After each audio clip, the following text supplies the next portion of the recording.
I know how difficult Christmas can be if you're fat. Fat people often face food shame and guilt around eating food, and also things like shame about their bodies and the clothes that they're wearing. But what I genuinely feel is that this is a lot of overweight people that inherently know they're overindulging and they're waiting for that fight. And so they're overstressing it, they're overanalyzing it, they're looking at everyone. And of course, if you're doing this the whole night, Mm-hmm. if you're at a restaurant and you're like, they're looking at me, that guy's looking at me, do you know what's going to happen? Someone's going to look back and they're going to look at you like you're crazy because you are. Hello, YouTube, and welcome to the Body Honesty Project. My name is Lydia, and today we are talking all about the holiday season. And I thought, what better way to talk about the holidays than with my friend, the one and only Lady Starzan. Starzan, welcome to the channel. Why, hello, Lady Lydia. I am happy to be back. Seriously. I am very happy to have you back. You are my favorite guest. You make me laugh more than anybody else. And I thought, I want to talk about the holidays and I want to talk about it with a friendly face. And I thought, what friendlier face could I have on the show rather than Lady Starzan? Thank you. Listen, I think we got a lot of fun shit when it get fun stuff. I gotta still try to beat Alan's record. And Alan blew up on the four squares, though. He did not keep it together. And the thing is, he thought he was being good, right? Until you play the reel back. I'll tell you right now, when you're a natural swearer, like when it's part of your vocabulary in a way that just like flows, you think you're great. And then you realize your F word that's a comma was coming. You're like, oh. It's bad. The only reason I've gotten good practice in the last year is because of my job.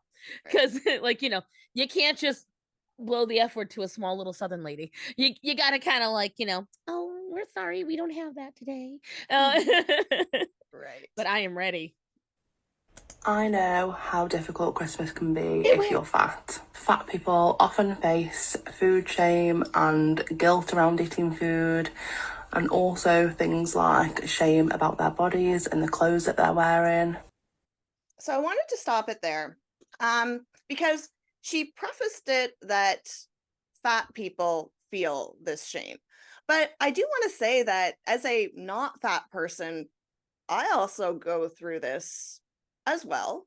Not maybe to the same extent, but I do think that a lot of human beings do struggle around the holidays and they do feel guilt for overindulging. But Starzan, I wanted to ask you as a representative of the fat community, but not the crazy fat community. um, what are the holidays like for you? Are they as stressful? Do you experience the same guilt and shame? Do you think it's worse for you than it is for your friends? This is a complicated question because for me, we're Italian, so it's never shame about eating food. Obviously, you're never supposed to overindulge, but that also comes into my religious aspect. Like when you're a Catholic and you overindulge, you're being a sinner anyway. So automatically, for me personally, it's like, no, I don't overindulge a lot because it's the holidays. In my family, it's expected. You're going to have it you're going to have more food. That's the day you're going to enjoy it. I would say that a lot of my thin friends, a lot of my smaller friends are more concerned about it, especially because I hear phrases like, oh my God, I gained 5 pounds, or oh, I went up a whole pound. And as a woman of size, when I hear those words, I'm like, oh no, a pound. Like, it doesn't make any sense to me. Like, even at a small size, to me, it's like, okay, it's just 1 pound. Like, that doesn't seem like that big a deal to me. It does feel like even now that I count calories, it does feel like thinner people recovering from a disorder, they seem to have a lot more stress. People that rely on the food to be happiness, that their only joy of the holidays is the food. They seem to be the ones that are feeling more of that stress I personally haven't felt it. I've never had that issue. It's not a stressful time for me. It just isn't. It's fun. I Joy. think you raised an interesting point there about smaller women stressing out more about it. And you know what? When you say it that way, and like why you don't understand like why 1 pound or 3 pounds is a big deal, for me, 3 pounds can change how my clothes fit. Like, to me, it doesn't make any sense. Like, it's just 3 pounds. When you're small, like 3 to 5 pounds is a big difference in my pants. Like that's like how tailored my clothes are. Like that's the 7 pounds is the difference between like a 4 and a 6 for me. So it changes my clothes. It completely changes my wardrobe. So if I overindulge at Christmas, even if I only gain like 3 pounds, I'm feeling it in my jeans and I'm really, really freaking uncomfortable. 3 pounds. Yeah, that's a lot of stress for someone. I can tell you right now, at a person my size, especially with the fact that I gain muscle really easy, and when just bloating for my monthly time can be up to 14 pounds. So I can be a difference of 7 pounds within a matter of a day. And so you're right. Like, again, so right there, we just proved the point. A thinner person will be far more stressed about overeating, because I can tell you right now, I have not bought a new pair of pants since June. And I have definitely bounced around the pounds since June. You know, when we first started recording together, I got severely sick. I lost 30 pounds in the matter of a week because I didn't eat the whole week. This week I got sick again. But this is due to my a condition I actually have. Right. I lost 15 pounds this week just from that condition. And so it's like I can't and clearly my clothes still fit. I bought this sweatshirt a month ago. This shirt is one of my older shirts. It's like 6 years old. So, but again, I buy everything stretch. Another thing that, again, is that really something that you're stressing about if all of your clothes are probably stretched? Because I'm sorry, once you reach my size, you're not buying stiff fabrics. You're not concerned with things that don't flex with you. And so, once again, we all just disproved her. I'm not saying there aren't fat people out there that have a really strict almond mom that is sitting there going, sweetie, you breathed in 3 puffs of powdered sugar. None for you. Like, I'm not saying those don't exist, but it's like there was a woman once, but she literally, she saw someone of political persuasion she didn't like, and she genuinely felt that because she was overweight, she was threatened by people purely because they were on the other side of the road. They didn't look at her, they didn't say anything to her, and she literally had to call in late to work. This is a BuzzFeed employee, because she felt threatened by them merely being near her because she was overweight. I feel like that's the mentality this girl has. She is waiting for someone. She's going out and looking for the fight, would be the best way to put it. She is searching for someone to say, should you really have that next roll? Like, she's Virgie Tovar waiting for someone to tell her she shouldn't cut that size cake. Nobody cares. I can believe you.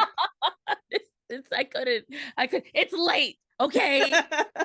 That's when we do our best recording, Starzan, because we get the late night giggles and our fans like it. It's supposed to be me and Lydia's Betty time. We're over the age of 18 and we need to have our sleepy time tea and our nuns and go Betty buns. Why is it that when we record, we're always recording after midnight? I don't know. I think it's because we love to punish ourselves. We're like, sleep? That's for the weak. The thins only get the sleep. Right. We're not allowing that. No, but it's just like, all seriousness though, it, to me, what this just feels like is, yes, there's the rare person that is going to experience this in all genuineness, because there's exceptions to every rule. But what I genuinely feel is that this is a lot of overweight people that inherently know they're overindulging and they're waiting for that fight. And so they're overstressing it, they're overanalyzing it, they're looking at everyone. And of course, if you're doing this the whole night, If you're at a restaurant and you're like, they're looking at me, that guy's looking at me, do you know what's going to happen?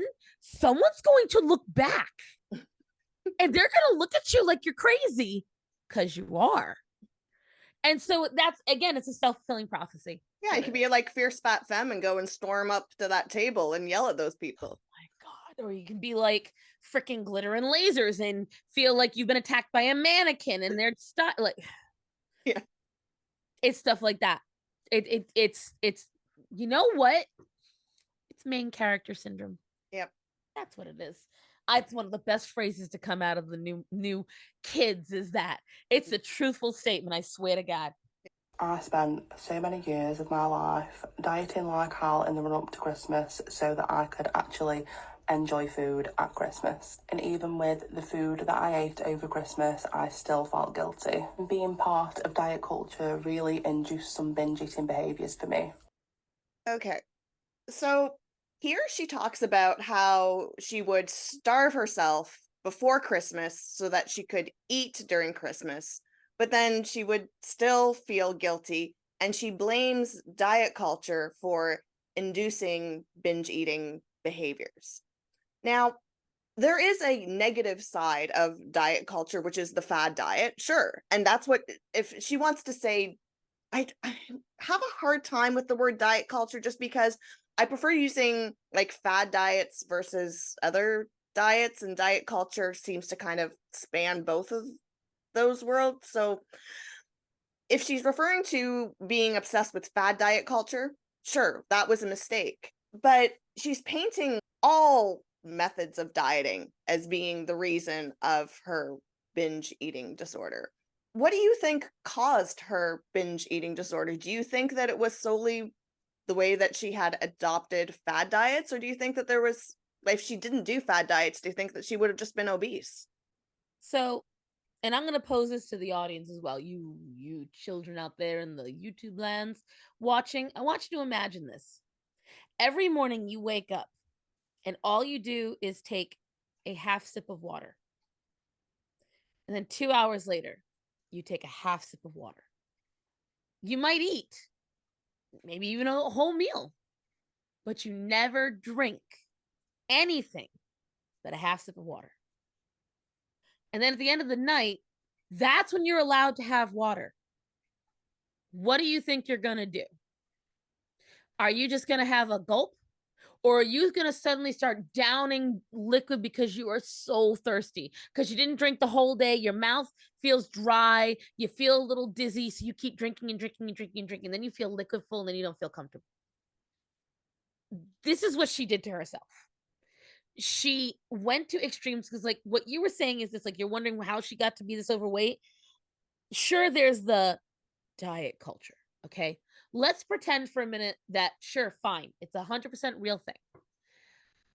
I'm not saying that there are not negative diets, but what inherently makes them negative is the practice.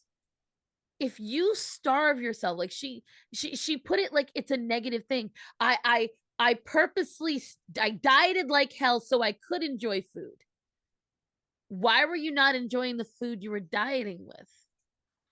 Like, it's this big myth that you should hate your diet food. There is plenty of healthy food that is freaking delicious. It's called ingenuity. It's called Google.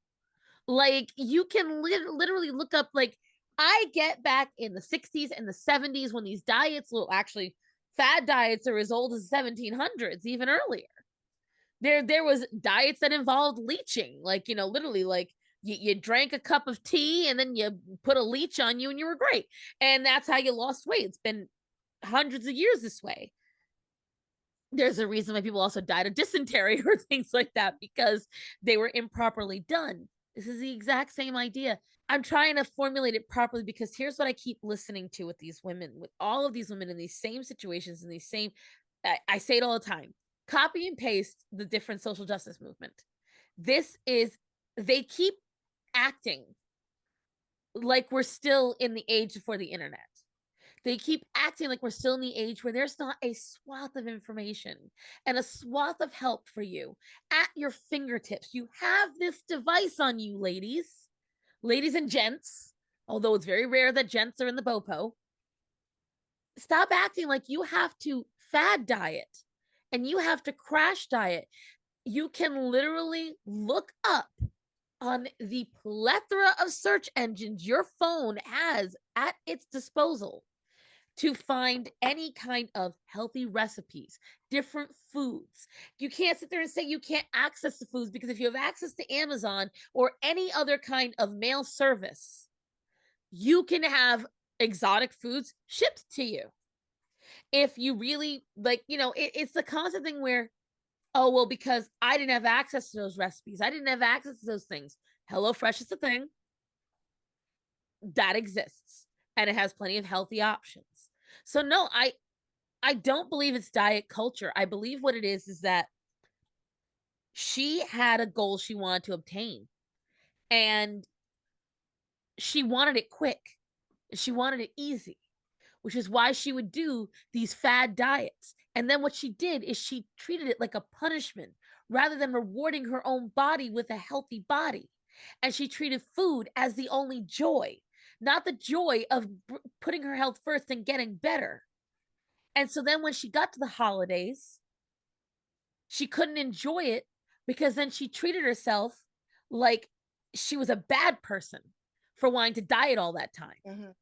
But the only good thing was when she did the mean stuff to herself. So when she did good stuff, well, now I'm mad at myself. Well, now I'm shameful. Oh, I ate too much. Oh, I ate one too many cupcakes. And then she falls into the bad cycle. So yeah, I do believe that it did cause her weight, but it caused her weight because of her impatience. Mm-hmm.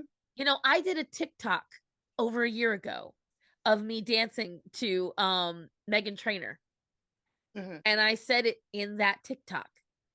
If diets fail, it is not inherently the diet. It's your lack of ability to follow it. If you only crash diet for 9 months, you lose enough weight, but then you go right back to the way you ate before the diet. How did it fail? If you binge eat when you're at Christmas and you gain 30 pounds, but you spent the last year losing 30 pounds, what is the point? So yeah, going back to your original question, yes, she caused herself to gain weight. It has nothing to do with the diet culture. Yeah, sure, she may have had some outside factor that inspired her to want to be thin. But then maybe you should get to the root of that. I also find that a lot of people do stupid things that they were never, ever, ever told to do and then blame the diet. So, for example, like Weight Watchers would say, you're allowed to have 24 points a day. And then they'll say, and you know what, you can save some points if you like for the weekend if you want to have a dessert. And they really mean save 2 points here, save 2 points there. What some people do is they eat like idiots and they eat 10 points a day, and then they binge on, like, go nuts on the weekend, and then they blame Weight Watchers. Like, no one told you to do that. Or someone who's following like a 1,500 calorie a day diet, and then they start to think, well, you know what, if I'm losing this much weight with 1,500 calories, how much weight will I lose if I only ate 700 calories? So then they do that, they do something really, really extreme, then they go on, they blame the diet, but the diet never told them to do that.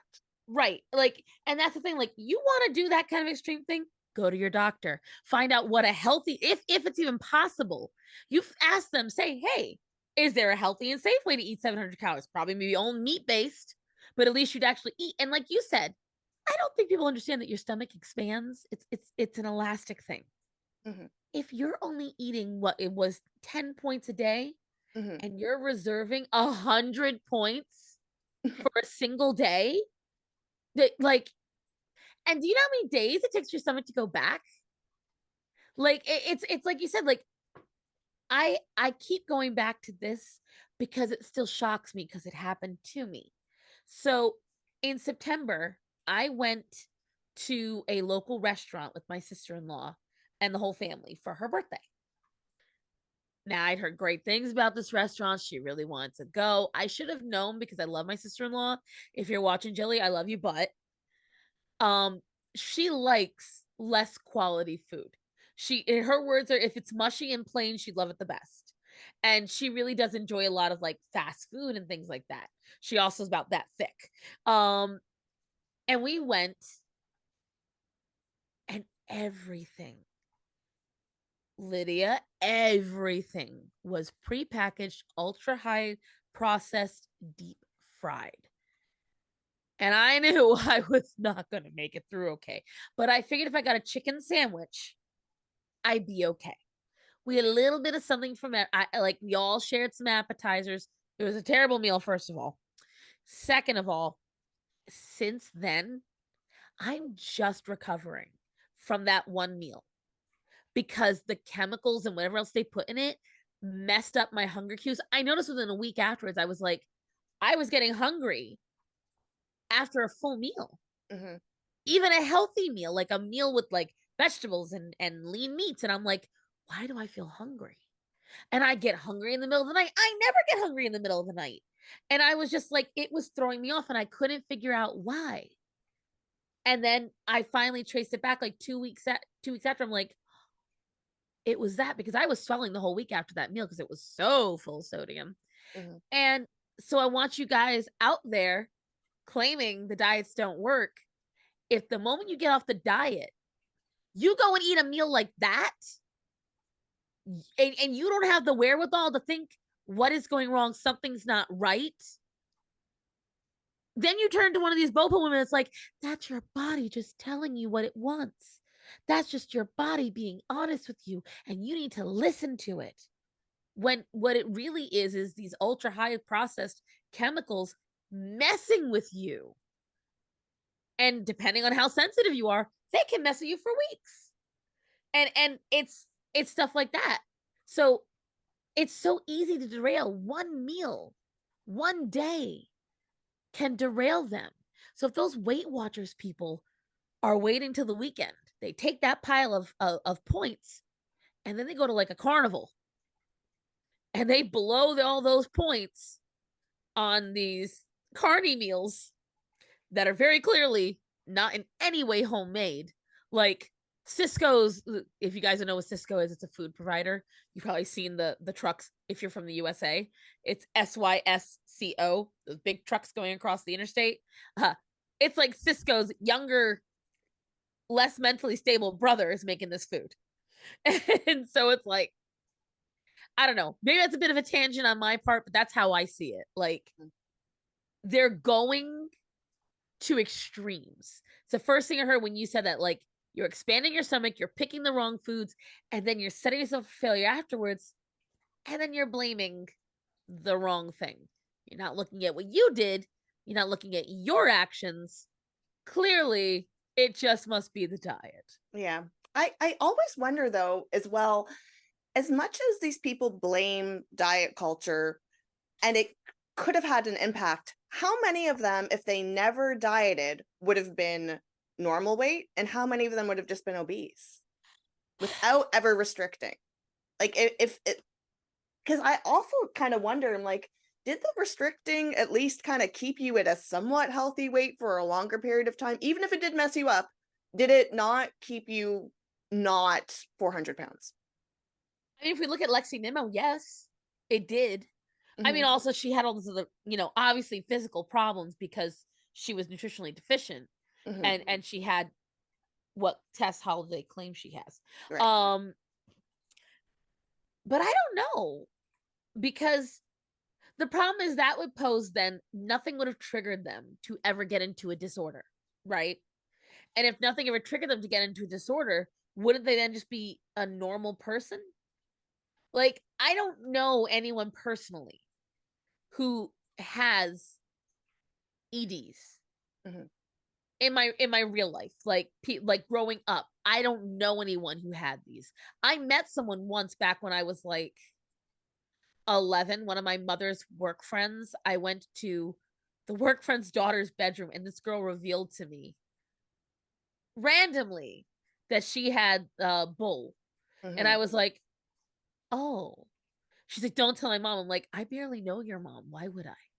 And that was the one time I can remember meeting someone who had those. Now, if any of my friends are watching and they had it, I apologize. I have no idea.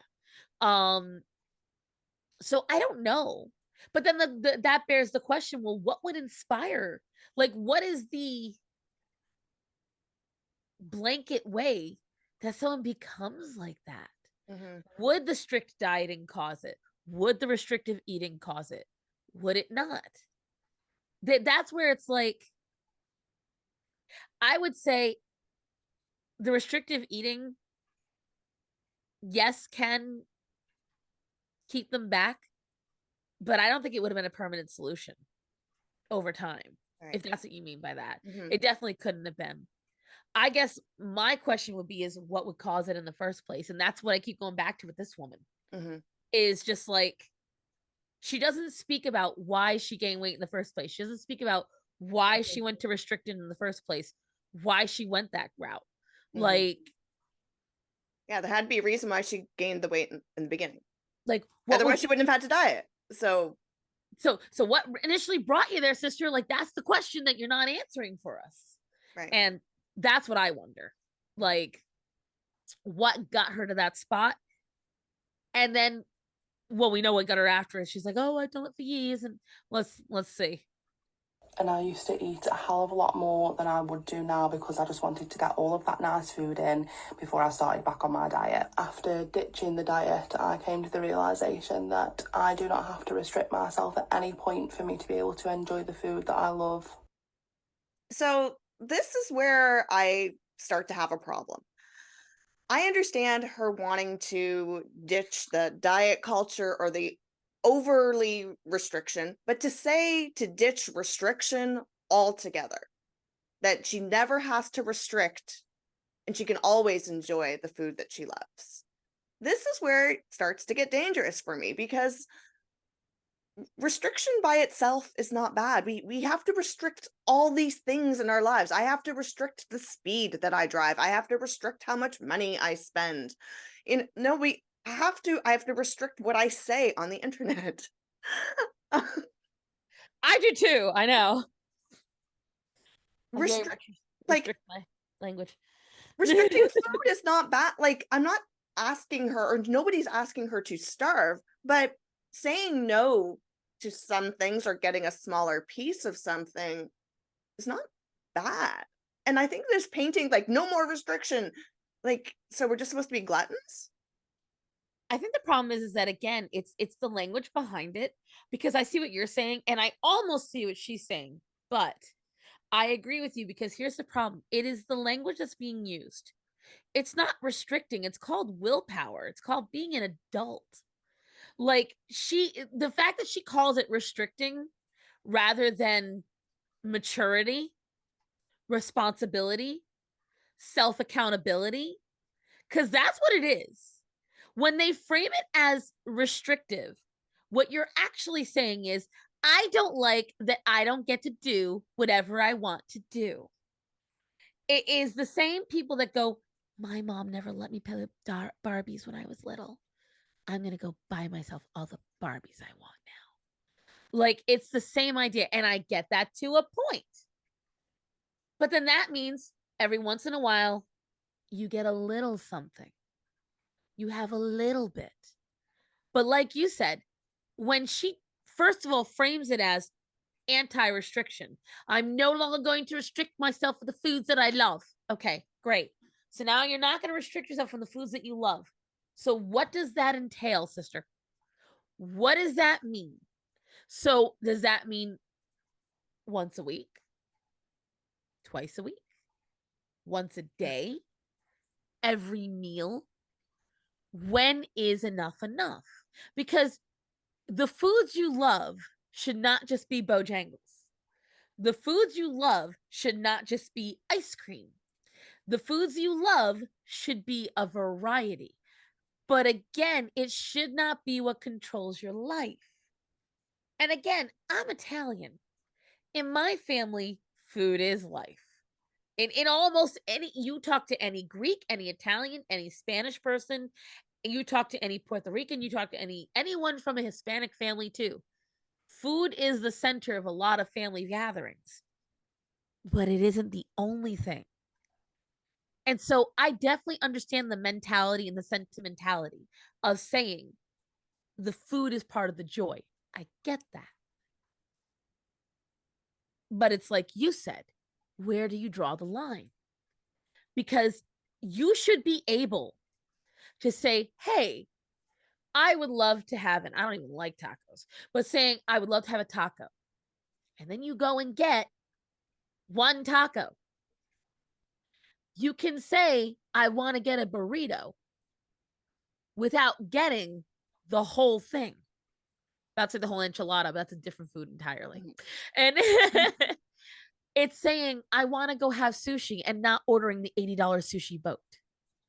It's saying, I want to go get ice cream and not getting the $35 opulence ice cream. Like it's the difference. And what I feel is like girls like her don't understand the difference. There is no difference because the moment you say, sure, I can get cake, you decide you're not just going to get cake. You're going to get the double chocolate triple cream with the ganache and the extra scoop of ice cream, you know, the go big or go home. And I mean, even if you get a small piece of cake, I've got a great way of showing you. So I work at a restaurant. I'm the assistant manager of a small business. Tonight, I was like, you know what? I'm going to look at, there's a particular kind of cake that we get from Restaurant Depot. We're 98% scratch made, but the 2% is stuff like cakes because we're not bakers, but we have to, every restaurant has to offer desserts. I just idly looked at the box because I didn't know how many calories just one slice of that cake was. Now, we already have very calorie rich food at the restaurant I work at. I did not know. Lydia, just, and this is a small, when I tell you it's a small piece of cake, it is not a big piece of cake. It is definitely something that, and I remember thinking it as I'm looking at it, I'm like, oh, Virgie, be mad at this. Take a guess how many calories just one slice of cake is from that cake. 300. It's smaller. It's smaller than that. The cake is smaller than that. It's about that big. I don't know. 250 to 325. 690 calories. You said that big? What's in it? Is it just butter? Is it? Is it a triangle of butter with some chocolate on it? When I tell you, it's a carrot cake. It's a carrot cake. I was like, what? And it's got like thick pieces of carrot and raisins in it. And it's like, it's a very well-made cake. I will tell you that. It's got full walnuts in it. And I'm like, where did they fit these? But it's 6. So probably a lot of oil. Carrot cakes usually have a lot of oil in them to keep them moist. My point. Think about it. That's just one slice someone would get after getting fried foods and heavy foods and then probably having a soda. Yeah.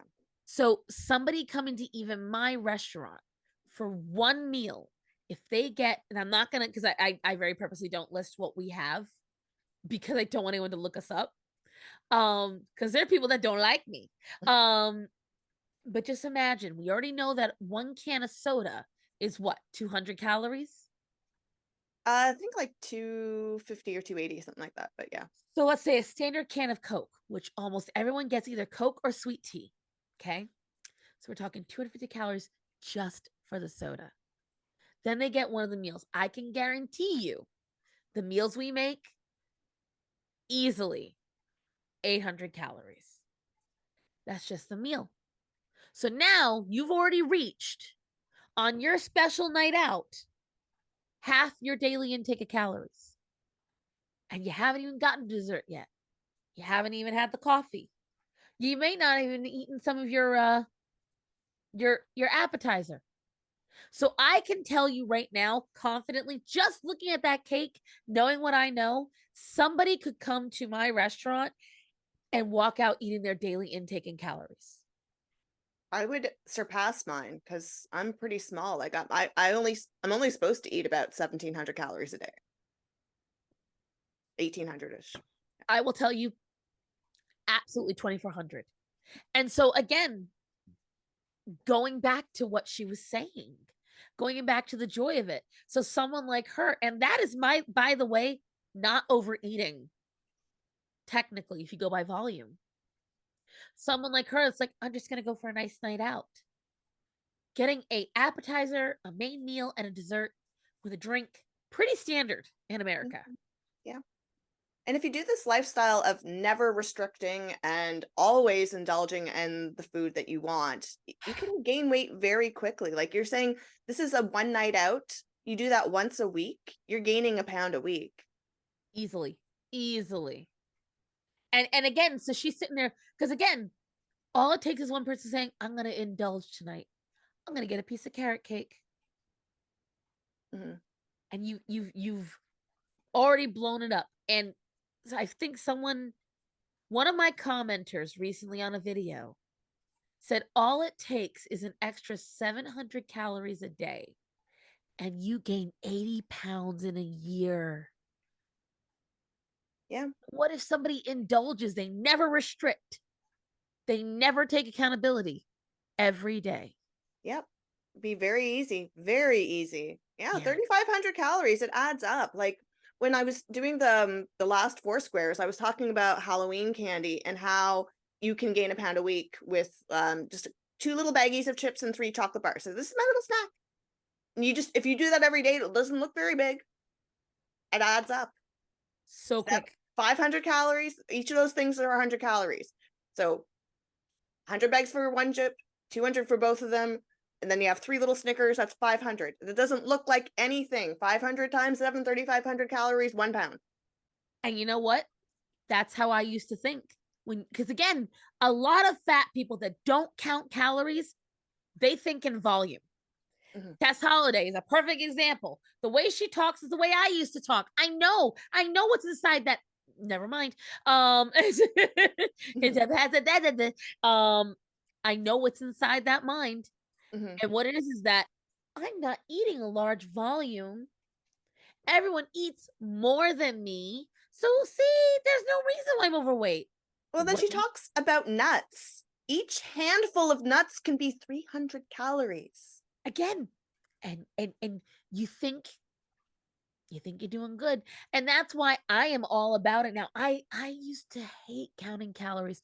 Literally, when I first got introduced to the idea of it, and it wasn't because of the fact that the food I was taking in, it's the math. Mm-hmm. I hated it. I was like, I got to do numbers to eat now. Mm-hmm. And that pissed me off because I hate numbers. I don't like none of it. And I was like 15. And mind you, Lydia, you've seen the photos. I've posted them on my videos. Mm-hmm. At 15, I was barely chunk. Mm-hmm. But everyone was pushing me then. And then they were like, right. you gotta do this, that, and the other. And I just freaked out. I was like, no. Like, I didn't want none of it. I didn't like the idea of the stress of it. Because I was already failing math in high school. I didn't want to fail it at eating. And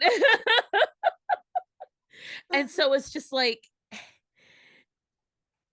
you have to think outside of simplistic thinking. You have to, guys. Mm-hmm. And I know it seems annoying or a little bit difficult, but it's not. It's not. You can do it. What you gotta do is just, now I look at the labels. It's real easy. They even count out how many pieces. Mm-hmm. Like if you look at the back of a Lay's bag now, before it would say, 2 servings. What's a serving?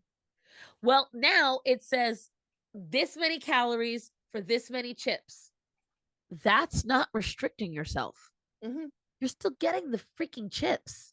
You're getting what you want. It's just called accountability, willpower, responsibility, and being a freaking adult. Crazy. Crazy. Stop talking sense, Starzan. Well, that's the first half of the conversation. The second half will be posted before Christmas. I'd like to thank Starzan once again for being on the channel. And if you didn't know, this wasn't the first time that we recorded after midnight. And if you want to see that video, you can find that here. And don't forget to also check out Starzan's channel because she has lots of great content there, including this holiday video. So, until next time. Stay body positive, but also body honest.